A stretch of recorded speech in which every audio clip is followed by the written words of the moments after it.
সেগুলো মাংস সবাইকে দেয়া, তারপরে রান্না করা, তাকে নিয়ে তার দাদার বাড়িতে যাওয়া। ছেলে আব্রাহাম খান জয়কে নিয়ে শ্বশুর বাড়িতেই থাকছেন অপু বিশ্বাস।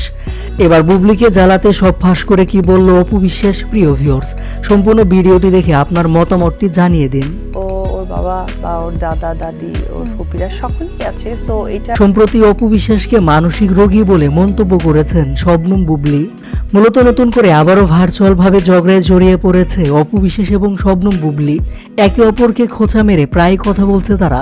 এর মধ্যে সম্প্রতি গণমাধ্যমে কথা বলার সময় অপু বিশ্বাসের উদ্দেশ্যে বুবলি বলেন, এই মহিলা অপু বিশ্বাস আবার ইন্ডাস্ট্রিতে তার ছোট বোনদের নিয়ে কথা বলে। ছোট বোন বানিয়েছে তো নিজের স্বার্থের জন্য, আমার নামে সারাক্ষণ বাজে কথা বলে ওদের কান ভারী করাতে। বিদ্যা সিনহা মিম, মারুফ ভাই, কাজী হায়াত আঙ্কেল থেকে শুরু করে উনি অনেকের সঙ্গে এফডিসিতে বেয়াদবি করেছিলেন।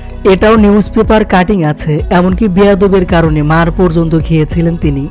2017 সাল থেকে শাকিব খান এবং তার পরিবারকে নিয়ে কি অপমানজনক কথা উনি বলেছিলেন সব ভিডিও আছে। আর এক নায়কের সঙ্গে যখন আবার প্রেমের গুঞ্জন চড়াও হলো, যখন ওই নায়কের সঙ্গে ওই কিছুদিন পর আর বনিবনা হলো না, তখন সে বলল এরকম প্রেম প্রেম কথা উঠিয়েছে নাকি ইচ্ছে করে।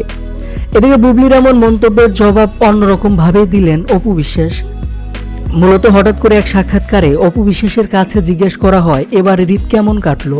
উত্তরে অপু বিশ্বাস বলেন, এবার ঈদটা বেশ আনন্দে কেটেছে, কারণ জয়কে নিয়ে তার দাদা বাড়িতে গিয়েছিলাম, বেশিরভাগ সময় সেখানেই থাকা হয়েছে। আমার সন্তান যেহেতু মুসলিম তাই খাসি কুরবানি দিয়েছিলাম। এরপর দ্রুত কোরবানি শেষ করে জয়কে নিয়ে ওর দাদা বাড়িতে যাই, সেখানে জয়ের ফুপু, দাদা দাদি, বাবা সবার সাথে আমিও আনন্দ করি। তাই সন্তান হওয়ার পর থেকে ঈদের আনন্দ দ্বিগুণ হয়ে গেছে।